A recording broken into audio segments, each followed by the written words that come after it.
Hello students, welcome to our channel. आज की video का जो हमारा टॉपिक है वो है conjugate of a complex number. किसी भी कॉम्प्लेक्स नंबर का कंजुगेट कैसे फाइंड करते हैं वो हम आज इस वीडियो में डिस्कस करेंगे। तो कंजुगेट क्या होता है, हमने हमारी जो प्रीवियस वीडियो थी उसमें हमने क्या डिस्कस किया है कि कॉम्प्लेक्स नंबर क्या होता है, ठीक है, उसको ज्योमेट्रिकली कैसे रिप्रेजेंट करते हैं वो सारा हमने पिछली वीडियो में डिस्कस किया है, ठीक है। तो जैसे देखो, हमारे पास जो प्लेन होता है किसी भी कॉम्प्लेक्स नंबर को रिप्रेजेंट करने का, वो कौन सा प्लेन होता है? आर्गन प्लेन होता है, ये बोला था मैंने, ठीक है। इसमें ये हमारी रियल एक्सिस होती है, ये हमारी इमेजिनरी एक्सिस होती है, ठीक है। और ये हो जाएगा ओरिजिन जहाँ पे दोनों इंटरसेक्ट करेंगे। जैसे मान लो मेरे पास कोई कॉम्प्लेक्स नंबर है z equals to x plus iota y, इस फॉर्म में है कॉम्प्लेक्स नंबर, ठीक है।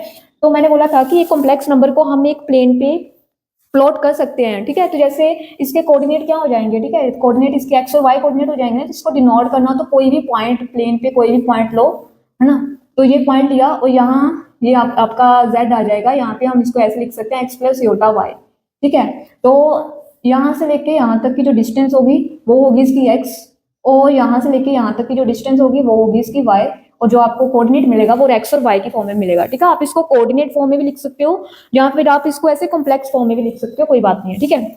अगर आपके पास कोई, जैसे मान लो कि मेरे पास ये एक कॉम्प्लेक्स नंबर है z equal to x plus होता वाई, आपने इसका कंजुगेट निकालना है। तो कंजुगेट को हम डिनोट कैसे करते हैं? z के ऊपर ऐसे बार लगा देते हैं, ठीक है। या फिर कई बार z डैश भी लिख सकते हो, या z के ऊपर ऐसे c स्मॉल c बना होता है। ये तीनों का मतलब ही कंजुगेट होता है, ठीक है। तो कंजुगेट फाइंड करना है तो क्या करो, जो इमेजिनरी वाला पार्ट है ना उसका साइन चेंज कर दो बस। अगर प्लस का है तो यहाँ पे माइनस हो जाएगा, और अगर यहाँ माइनस है तो ये प्लस हो जाएगा, और कुछ नहीं है, ठीक है। तो किसी भी कॉम्प्लेक्स नंबर का कंजुगेट कैसे फाइंड करते हैं कि जो भी इमेजिनरी वाला हिस्सा होता है ना उसका जो है साइन चेंज कर दो, तो वो आपका कंजुगेट ऑफ कॉम्प्लेक्स नंबर निकल जाएगा। और अगर इसको मैंने प्लॉट करना हो, जैसे हम इसको एग्जांपल से समझते हैं, जैसे z इक्वल्स टू मेरे पास है 3 + 2 आयोटा, ठीक है। तो इसका अगर मैं कंजुगेट फाइंड करूं तो z का ऊपर बार, ठीक है, z बार इसकी इक्वल आ जाएगा 3 - 2 आयोटा की इक्वल आ जाएगा, ठीक है। तो इस पॉइंट, इस कॉम्प्लेक्स नंबर को अगर मैं प्लॉट करूं तो ये क्या है, दोनों पॉजिटिव है, तो मतलब फर्स्ट क्वाड्रेंट में लाई करेंगे तो यहाँ कहीं लाई करेंगे, आप करेगा ये आपका कॉम्प्लेक्स नंबर, ठीक है। 3 + 2 आयोटा यहाँ आएगा। इसका मतलब है कि ये जो डिस्टेंस है, ठीक है, ये वाली डिस्टेंस आपकी हो जाएगी 3, और ये जो डिस्टेंस है वो आपकी हो जाएगी 2। अब इसका कंजुगेट निकाला तो वो हो गया 2 आ गया नेगेटिव, मतलब वाई कोऑर्डिनेट जो आपका नेगेटिव हो गया। तो ये वाला कॉम्प्लेक्स नंबर आपका किस क्वाड्रेंट में लाई करेगा? फोर्थ क्वाड्रेंट में लाई करेगा, ठीक है।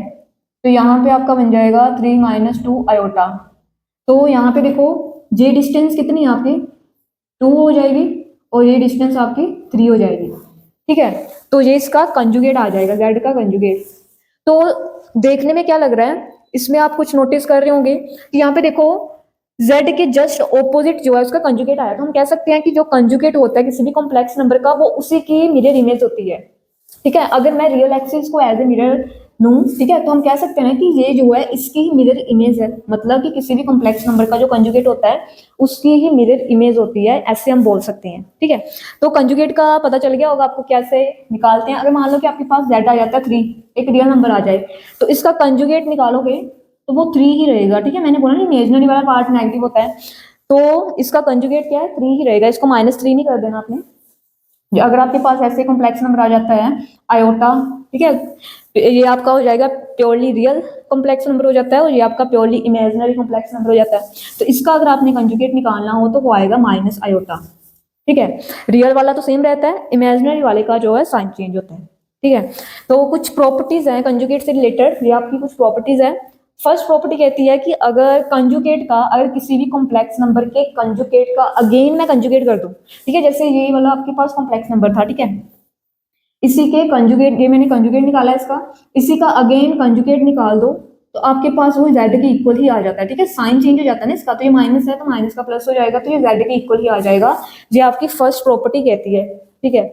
सेकंड प्रॉपर्टी कहती है कि चाहे आप किसी भी दो नंबर्स को प्लस करके उसका कंजुगेट निकालो, जहां उनको इंडिविजुअली प्लस करके उसका कंजुगेट निकालो, मतलब z1 का कंजुगेट निकाला पहला, यहाँ पे z2 का कंजुगेट निकाला, फिर बाद में उसको दोनों को प्लस किया, तो ये दोनों ही टर्म जो है सेम होते हैं, ठीक है। कहने का मतलब कि ऐसे एग्जाम्पल से समझते हैं इसको। जैसे आपके पास z1 कोई कॉम्प्लेक्स नंबर है x प्लस योटा y, ठीक है। z2 एक कॉम्प्लेक्स नंबर है, इसको हम ले लेते हैं a प्लस योटा b, ठीक है, ऐसे ले लेते हैं। तो उन्होंने बोला है कि दोनों को प्लस करो, ठीक है। इन दोनों को प्लस करेंगे, z1 प्लस z2 करेंगे तो हमारे पास आ जाएगा, ये बनेगा x plus a plus iota common y plus b, ये बनेगा, ठीक है। तो इसका अगर मैं कंजुगेट निकालूं, इसका कंजुगेट निकालूं तो यहाँ पे साइन चेंज हो जाएगा, आपका माइनस का हो जाएगा, ठीक है, ये कंजुगेट आ जाएगा। तो राइट हैंड साइड में बोला हुआ है कि z1 का कंजुगेट, z1 का कंजुगेट कितना हुआ x माइनस योटा y, और z2 का, z1 का कंजुगेट ये हो जाएगा, z2 का कंजुगेट हो जाएगा a माइनस योटा b, ठीक है, ये हो जाएगा। फिर दोनों को प्लस करो, इन दोनों को प्लस करोगे, z1 conjugate plus z2 conjugate निकालोगे तो आपके पास जो वैल्यू आएगी वो यही आएगी x प्लस ए, इसमें माइनस अयोटा कॉमन, ठीक है, तो y प्लस बी, ठीक है, दोनों टर्म सेम आ गई ना, तो यही बोला हुआ है आपकी प्रॉपर्टी में, ठीक है।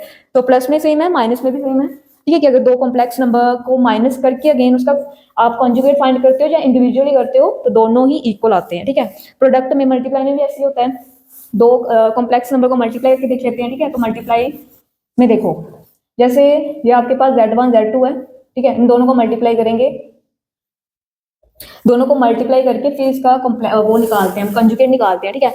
देखो इसको इसके साथ मल्टीप्लाई करो तो ax प्लस ये सेकंड टर्म के साथ मल्टीप्लाई होगा अयोटा एक्स बी, देन इसको मल्टीप्लाई करोगे अयोटा वाई ए, और iota into iota, iota square हो जाएगा ना, माइनस वाई बी, ठीक है।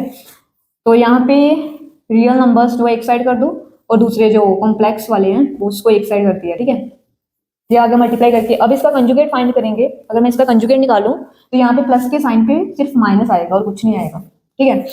तो दूसरे में बोला हुआ है कि पहले z1 का कंजुगेट लो, z1 का कंजुगेट ये है, ठीक है, z1 का कंजुगेट और z2 के कंजुगेट को मल्टीप्लाई करो, इंडिविजुअली मल्टीप्लाई करो। तो यहाँ पे देखो x माइनस योटा वाई और a माइनस योटा बी, इनको मल्टीप्लाई करोगे तो क्या आएगा, ax minus iota x b minus iota y a, and यहाँ पे माइनस माइनस प्लस बनेगा ना, iota into iota, iota square होता है, ध्यान से समझो इधर, ठीक है, iota into iota, iota square होता है ना, तो यहाँ पे आ जाएगा माइनस, पता चला कैसे आया, ये देखो माइनस माइनस प्लस होता है ना, तो iota into iota, iota square हो गया, तो योटा स्क्वायर कितना होता है, -1 होता है, तो वो प्लस माइनस माइनस आ गया, ठीक है। डायरेक्ट कैलकुलेशन कर रहे हैं, एक एक चीज समझाएंगे तो बहुत लंबी वीडियो चल जाएगी, ठीक है।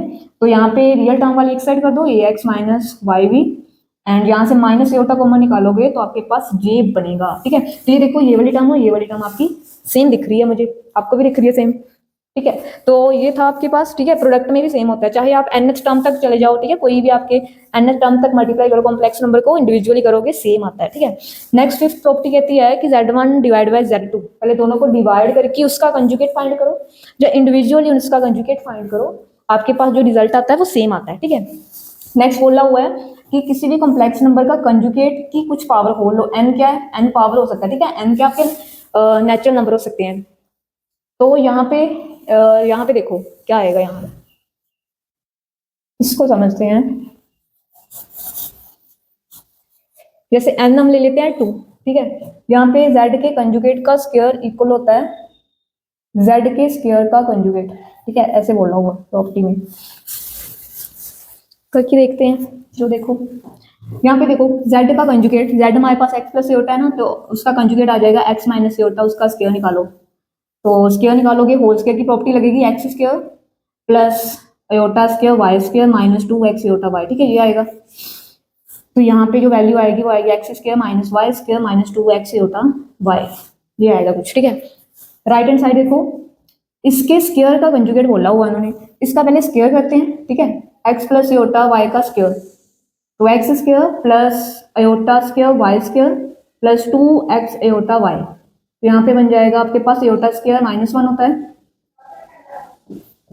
ठीक है, ये आ गया ना। अभी बोला है इसका कंजुगेट करना है, स्क्वायर खोल के फिर कंजुगेट करना है, तो कंजुगेट में क्या होता है, अयो इमेजिनरी जो टर्म होती है ना, इमेजिनरी वाली टर्म वो नेगेटिव हो जाती है, तब देखो ये दोनों सेम दिख रहे हैं, ठीक है, यही बोला हुआ प्रॉपर्टी में और कुछ नहीं बोला हुआ। नेक्स्ट बोला हुआ है कि z और उसके कंजुगेट को, z कोई कॉम्प्लेक्स नंबर और उसके कंजुगेट को ऐड करते हो तो आपके पास 2 into real number of 2 into real part of complex number का रियल पार्ट मिलता है, ये बोला हुआ सिंपली। इन दोनों को प्लस करोगे तो इमेजिनरी पार्ट कट हो जाएगा, तो x प्लस एक्स 2x हो गया ना, तो 2x x क्या है, रियल पार्ट है ना, तो वही बोला हुआ कि real part 2 into real part मिलता है आपको कॉम्प्लेक्स नंबर का, ठीक है। अगर दोनों को सब्ट्रैक्ट करोगे तो x वाला हिस्सा कट हो जाएगा, तो इमेजिनरी पार्ट मिलेगा 2 into imaginary part of this complex number, ठीक है। तो ये सारी आपकी जो है इंपॉर्टेंट प्रॉपर्टीज हैं, ठीक है, ये मोस्टली सम में यूज होती है, तो आपको ये सारी पता होनी चाहिए, ठीक है। तो आज के लिए इतना ही। Thank you so much for watching the video. Thank you.